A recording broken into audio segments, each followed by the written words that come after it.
Whiskey Macallan 25, neat, he barked, never looking up. Ruthless bastard, Alistair Sterling. But I saw her, though. Ilara.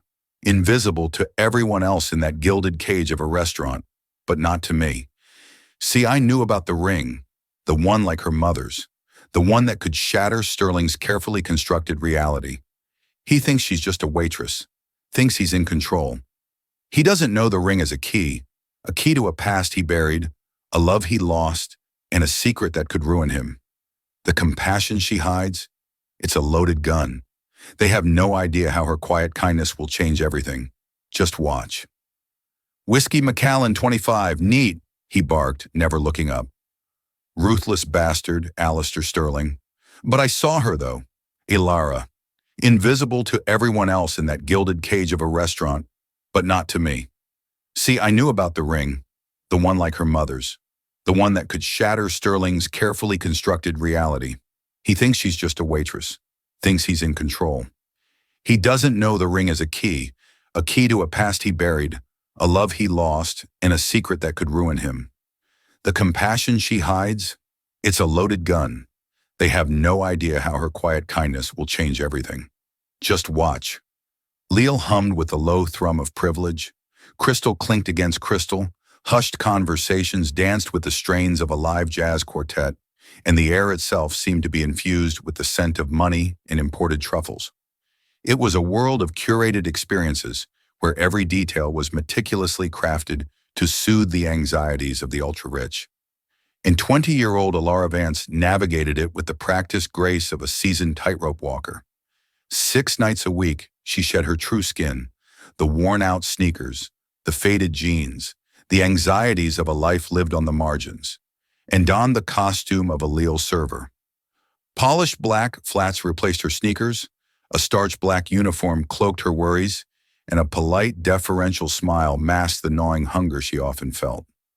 Her real life resided miles away, across the East River, in a cramped, 4th-floor walk-up in Queens. There the air smelled of boiled cabbage and her mother's lavender laundry soap, a far cry from the bespoke fragrances that permeated Leal.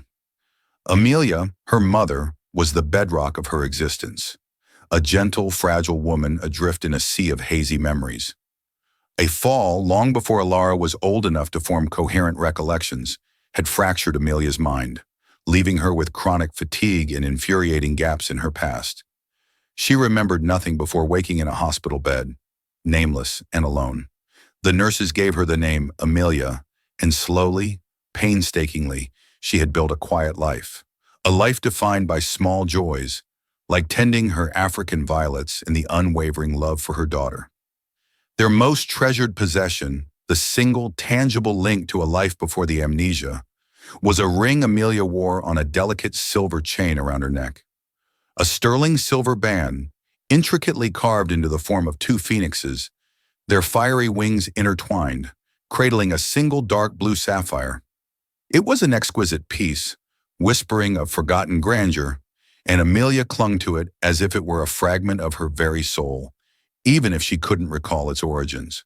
It represented the great aching void at the center of their lives, a beautiful riddle with no solution. Tonight, Ilara's assigned section included Table 12, occupied by Alistair Sterling, a man who didn't merely exist in the world, he bent it to his will. Sterling Industries cast a long shadow, its tendrils reaching into technology, shipping, and real estate. The press dubbed him a modern-day Howard Hughes, reclusive, brilliant, and haunted by whispers of a personal tragedy that had seemingly hollowed him out from the inside. He sat alone, a solitary figure amidst the opulence, his gaze fixed on the glittering cityscape beyond the panoramic windows. He was older than his photographs suggested, perhaps late 40s, but his sharp, intelligent eyes missed nothing. His jawline was a severe, unwavering line, etched with the weight of untold burdens. An aura of immense power, tempered by a palpable grief, radiated from him, deterring even the most seasoned waiters. He was a storm best weathered from a distance. Ilara, the new girl, was deemed expendable. She approached with practiced calm, the smile fixed firmly in place, her heart hammering a frantic rhythm against her ribs. "Good evening, sir," May I offer you something to drink? Alistair Sterling didn't acknowledge her presence, his attention glued to his phone. A gruff, dismissive, Whiskey Macallan 25. Neat. Throughout the meal, he remained a study in icy indifference. He consumed his food without discernible pleasure, his eyes distant, his focus inward. He looked through Ilara as if she were a pane of glass, merely a conduit for the delivery of his needs. As she presented his dessert, a deconstructed tiramisu, her hand trembled almost imperceptibly. A silver cufflink brushed against his wrist. He finally looked up, a flicker of annoyance in his eyes, but his gaze didn't settle on her face. It snagged on her wrist.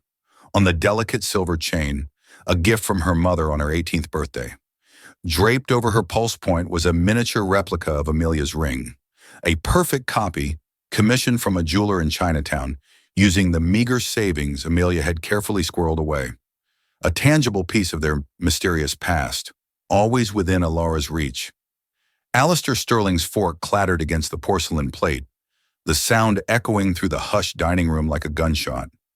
Every muscle in his body coiled tight, his face, already pale, now leached of all color. His piercing gray eyes locked onto the tiny ring on Ilara's wrist. Not as a piece of jewelry, but as if he were staring into a mirror reflecting a long-lost world. A look of profound shock, bordering on disbelief, contorted his features. The silence stretched, becoming thick and suffocating, an invisible weight pressing down on the entire room. Ilara froze, her training screaming at her to apologize, to retreat, to become invisible once more. But she was transfixed, pinned by the intensity of his gaze. It wasn't anger she saw, but something far more profound, something raw and shattered. His eyes finally lifted from her wrist, scanning her face with a desperate, frantic energy, searching for a familiar echo in her dark, wavy hair, the shape of her eyes, the curve of her lips. Confused and vaguely frightened, Ilara felt a nervous energy bubbling inside her. She needed to break the terrifying spell that had descended upon the table. She offered a small, uncertain smile. "It's a beautiful design, isn't it?"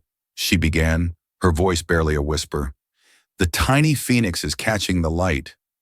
Wanting to connect, to humanize herself beyond the role of a mere server, she added the 7 words that would irrevocably alter their lives. "Sir, my mom has the same ring." The words hung in the air for a heartbeat. For Alistair Sterling, that heartbeat lasted an eternity. The carefully constructed fortress he had built around his heart for 2 decades crumbled to dust. The blood drained from his face and his breath hitched in his throat. "What? What did you say?" he rasped, his voice a broken thing, unrecognizable from the cold baritone of moments before. "My mother," Ilara repeated, her confidence faltering under his intense scrutiny. "She has one just like it, only bigger. It's her most prized possession." Alistair's hand shot out, not to grab her, but as if to ward off a ghost. His fingers trembled violently. His gaze shifted from the ring, locking onto Ilara's eyes, a storm of emotions swirling within them. Pain, confusion, and a terrifying, burgeoning flicker of impossible hope. Your mother," he stammered. "Her name? What is her name?" Before Ilara could answer, his body betrayed him. His eyes rolled back in his head. A strangled gasp escaped his lips, and he slumped forward, his head hitting the table with a sickening thud, scattering the delicate dessert. He then slid sideways, his large frame collapsing bonelessly from the chair and onto the plush carpet with a heavy, final sound. Someone must have intervened. Someone must have wanted her to disappear. Meanwhile, Alistair Sterling, galvanized by a hope he hadn't felt in 20 years, had put the full force of his considerable resources into motion. Marcus Thorne, no longer just a lawyer, but a private investigator with an unlimited budget, descended upon the quiet town of Harmony Creek. Harmony Creek Community Hospital was now a modern medical facility, but 20 years ago, it had been a small, underfunded institution. Records from that era were paper filed away in a dusty basement archive. Bribes were not necessary. A significant donation to someone must have intervened. Someone must have wanted her to disappear. Meanwhile, Alistair Sterling, galvanized by a hope he hadn't felt in 20 years, had put the full force of his considerable resources into motion. Marcus Thorne, no longer just a lawyer, but a private investigator with an unlimited budget, descended upon the quiet town of Harmony Creek.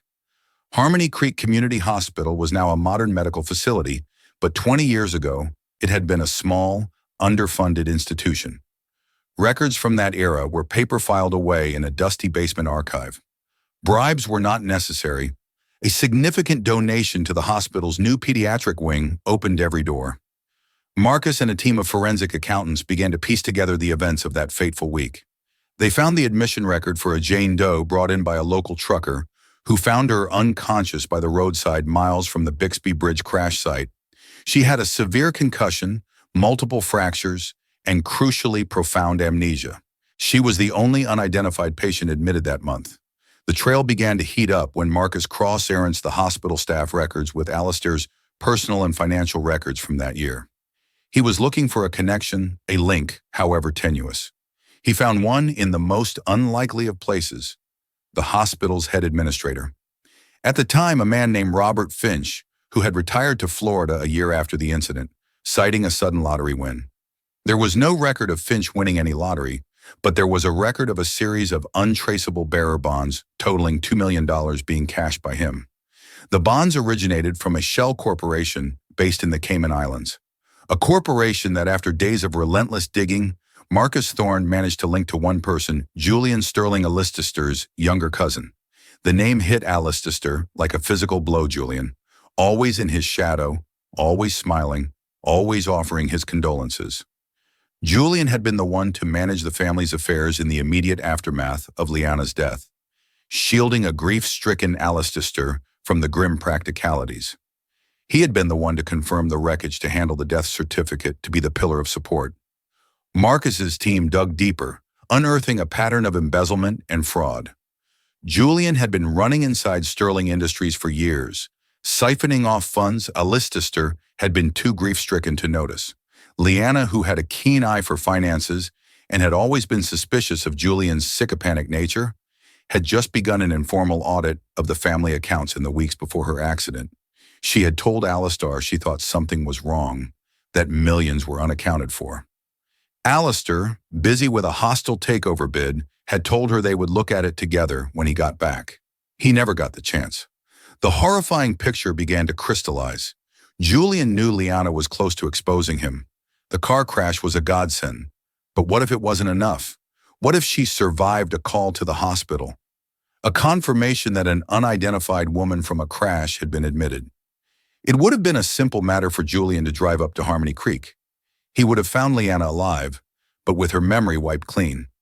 It was a golden opportunity not to kill her, which would be too risky, but to make her disappear forever. A briefcase full of money for a corrupt administrator like Finch. Records would be buried. Leanna Sterling, the beloved wife, would be declared dead, lost to the sea. Jane Doe, the amnesiac, would be left to drift away into a new anonymous life, a ghost with no past. Julian's secret would be safe, and he would be free to continue plundering the family fortune. The architect of Alistair's 20-year-long agony was not fate or the ocean or a tragic accident. It was his own blood, his own cousin who had been patting him on the back at family gatherings for 2 decades. While Marcus was uncovering this web of deceit, was preparing for the reunion, she coached her mother gently. An old friend is going to stop by, Mom. A friend from before your fall. He thinks he might have known you. Please, just be calm. It might be nothing. Amelia was anxious but intrigued. The idea of someone from her forgotten life was both terrifying and tantalizing. She agreed, clutching the phoenix ring on its chain like a talisman. Alistair arrived that evening not in a town car, but in a simple taxi that he dismissed a block away. He wore a simple sweater and slacks, looking less like a billionaire and more like a nervous man on a first date. He carried a small bouquet of white friars. Alara met him at the door. Her favorite flower, he said, his voice thick with emotion. She always said they smelled like memories. Ilara's heart ached. She led him into their small, humble living room. Amelia was sitting in her favorite armchair, the lamplight casting a soft glow on her face. She looked up as Alistair entered. Their eyes met across the room. For a moment, there was nothing but silence.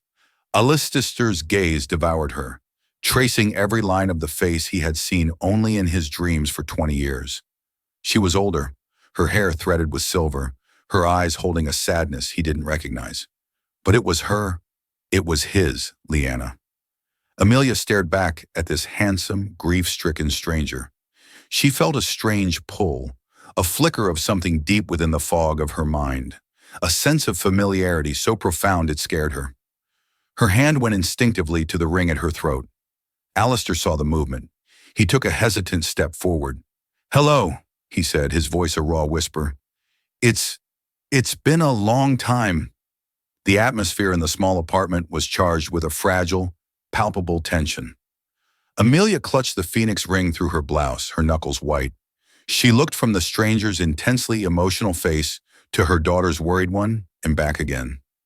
"I'm sorry," Amelia said, her voice soft and hesitant. "Have we met before? You seem familiar."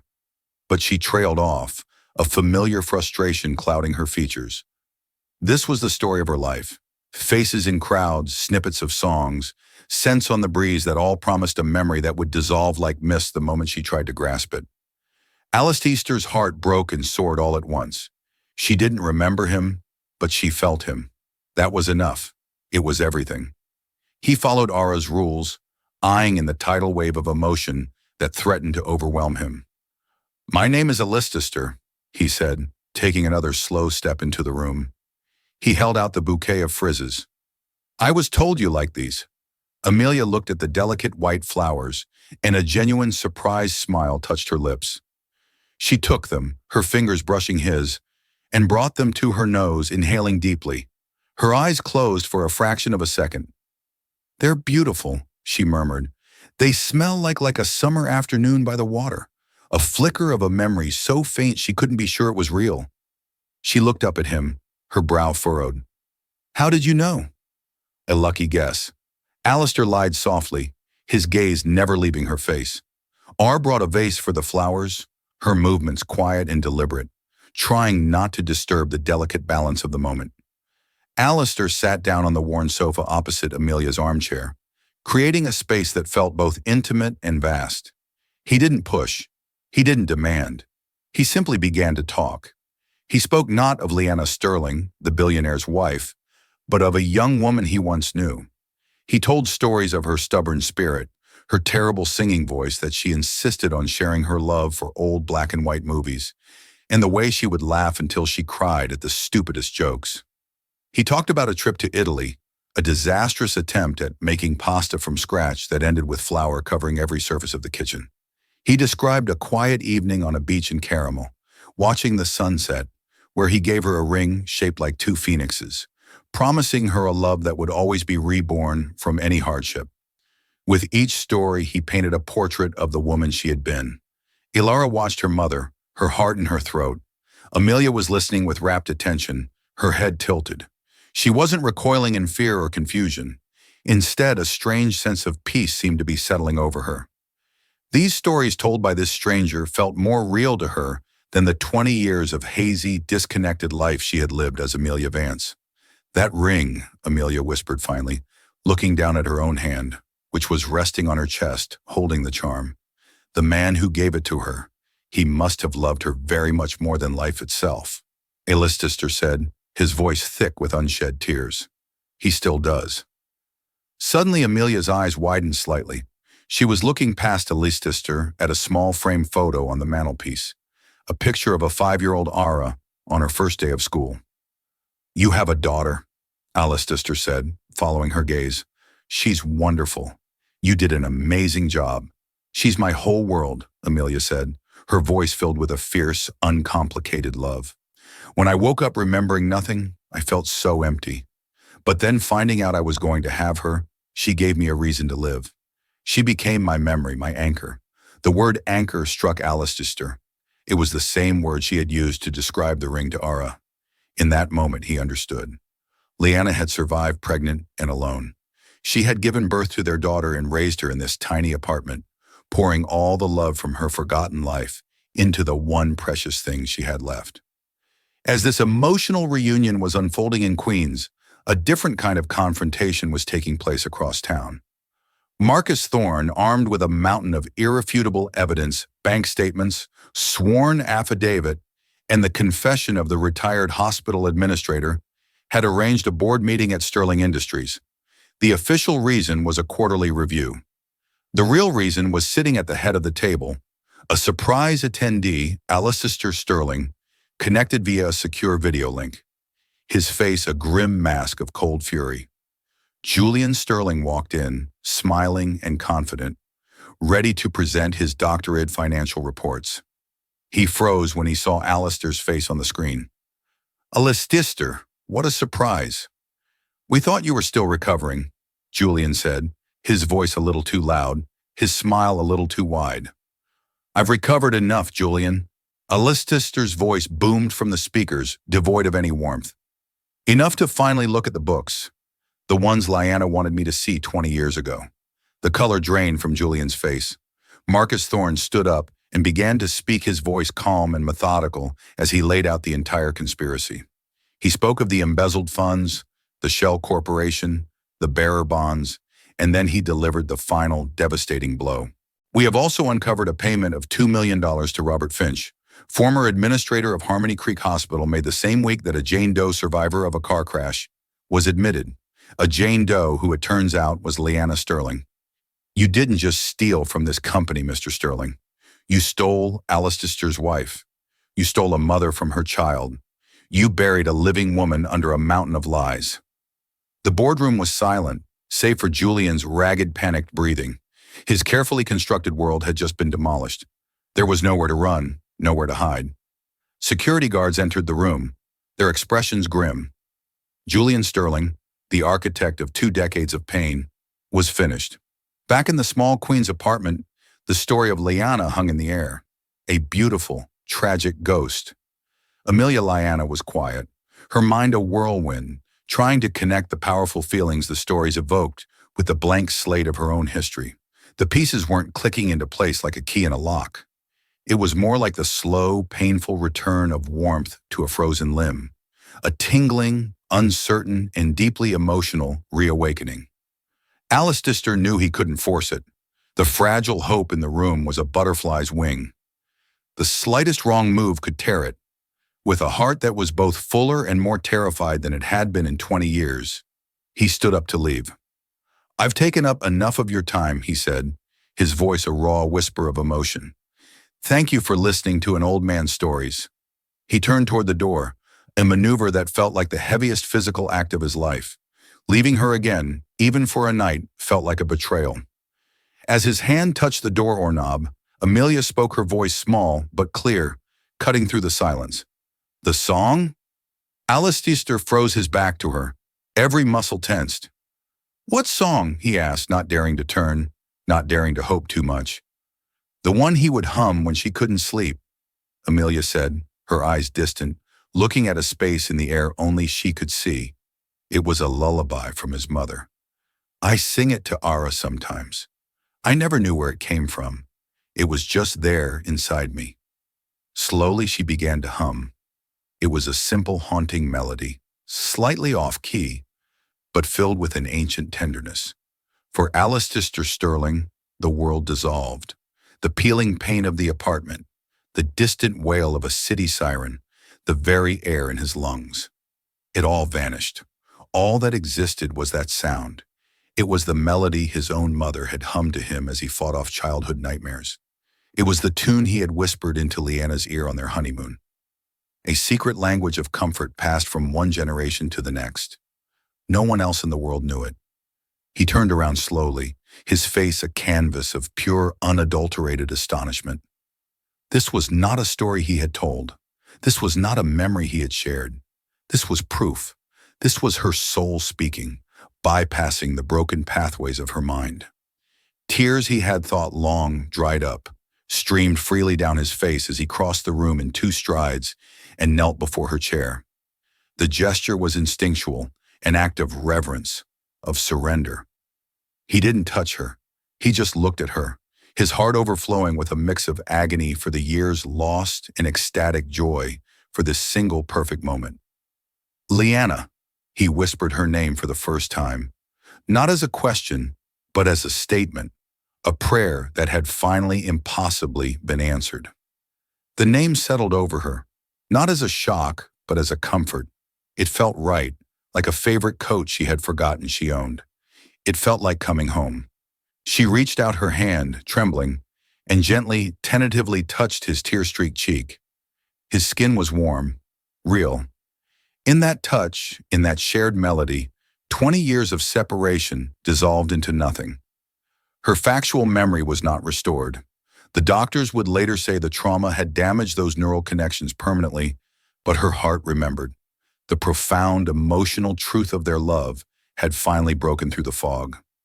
Era watched them, tears of her own streaming down her face. She was no longer just the daughter of Amelia Vance, the quiet woman with a mysterious past. She was the daughter of Leanna and Alistair Sterling, the living, breathing embodiment of a love that had refused to die. The days that followed were a chaotic whirlwind. The news of Julian Sterling's spectacular arrest for fraud, embezzlement, and kidnapping by deception, coupled with the miraculous reappearance of his supposedly dead wife, became the biggest story in the world.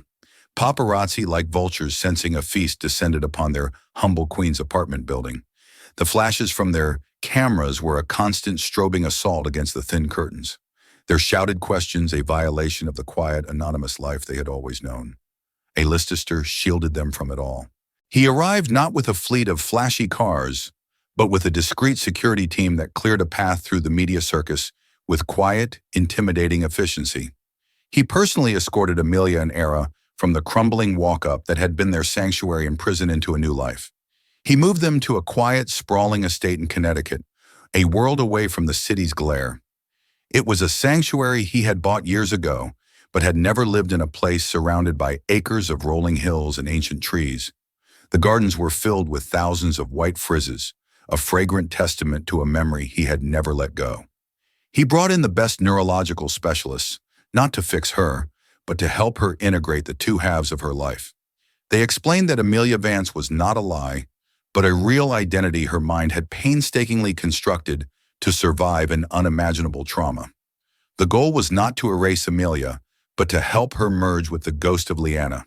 She decided after much thought to be called Leah, a bridge between the two women she was. For Ara, the change was staggering. She went from rationing grocery money to having a personal chef ask for her dietary preferences. But the whiplash of wealth was secondary to the emotional upheaval of gaining a father. This powerful, intense man was suddenly focused on her with an attentiveness that was both wonderful and overwhelming. He wanted to know everything: her favorite books, her worst fears, her secret dream of being a writer. One evening he found her curled up in a window seat in the vast library, scribbling in a worn notebook. She tried to hide it, embarrassed. He gently asked if he could read it. Trembling, she handed it over. He sat for an hour reading her prose, his expression unreadable. Finally he looked up, his eyes glistening. "You have your mother's soul," he said, his voice thick with emotion, "and a talent that is all your own. This is remarkable, Aura." It was the first time in her life that someone outside of her mother had seen her, truly seen her, and the validation was a balm to a part of her heart she didn't even know was wounded. Slowly, cautiously, they began to build a new family. They had quiet dinners, not in a cavernous dining hall, but in a cozy breakfast nook overlooking the gardens. Alistair, a man who had taken his meals alone for 20 years, now found himself laughing until his sides hurt at Alara's wry observations about their new life. Leah, no longer haunted by a past she couldn't grasp, blossomed. The haze in her eyes was replaced by a clear, bright serenity. She and Alistair would walk in the gardens for hours, not always talking, but simply relearning each other's presence, their hands clasped together. While this fragile new life was taking root, the final act of the old one played out. Julian Sterling's trial was swift. The evidence was insurmountable. He was sentenced to decades in prison, a fittingly quiet end for a man whose crimes had screamed across so many lives. Alistair attended only the sentencing. He felt no triumph, no satisfaction in his cousin's downfall. Looking at the broken, bitter man in the defendant's box, he felt only a profound sense of pity and waste. His justice was not in a courtroom, it was at home in the sound of his wife's laughter. One crisp autumn afternoon, a year to the day that Lara had served him dessert at Lialu, the three of them stood on a hill overlooking the estate. The trees were a riot of red and gold, and the air was clean and sharp. Alistair turned to the two women who were his world. "A year ago," he began, his voice steady, "I was a ghost haunting the ruins of my own life. I thought I had lost everything, but I was wrong. The best part of her was safe. The best part of her was with you, Alara." He looked at his daughter, his love for her shining in his eyes. "You were her anchor. You kept her soul safe until I could find my way back." He then turned to Leah, taking her hands in his. "And you, my love, you survived the unsurvivable. You built a life from nothing. You are the strongest person I have ever known." He reached into his pocket and pulled out a small velvet box. Inside wasn't a new piece of extravagant jewelry, but the original Phoenix ring, which Leah had given him to be professionally cleaned and repaired. He slid it from its chain, and for the second time in his life, placed it on her fourth finger. It fit perfectly. "For my wife," he said, "for Lyanna and for Amelia, and for the amazing woman who is both." He then handed a small leather-bound book to Ara. It was her own collection of stories, the ones from her notebook, which he had had privately printed and bound. The title on the cover read, "The Phoenix's Daughter." Leah smiled, her eyes crinkling at the corners. She squeezed her daughter's hand and her husband's. "We found our way back to each other because of you, my love," she said to Ara. "A mother's love, a daughter's hope, and a ring that remembered even when I couldn't." Ara looked down at the tiny replica on her own wrist, then at the real one gleaming on her mother's hand. It had been a simple, innocent observation in a restaurant, the utterance of 7 small words. But it had been the key that unlocked the past, exposed a villain, and reunited a family. It had allowed a love buried under 20 years of lies and tragedy to finally, like the phoenixes carved into its silver band, rise from the ashes, stronger, wiser, and finally together. This is a story that reminds us that sometimes the most extraordinary destinies are hidden in the most ordinary of lives. A waitress, a billionaire, and a single unforgotten piece of jewelry, a testament to the fact that love and truth can echo through decades of silence. The bond between Alistair and Lyanna, and the daughter who unknowingly carried their legacy, proves that even when memories fade, the heart never truly forgets. It's a powerful reminder that we should never underestimate the small details. For a simple observation can sometimes unravel the greatest mysteries and lead to the most incredible miracles. If this story of love, loss, and reunion against all odds touched your heart, please show your support by hitting that like button and sharing it with someone who appreciates a story of hope. And don't forget to subscribe to our channel for more real-life dramas that will move you, inspire you, and restore your faith in the unbreakable bonds of family. Click the notification bell so you never miss a single incredible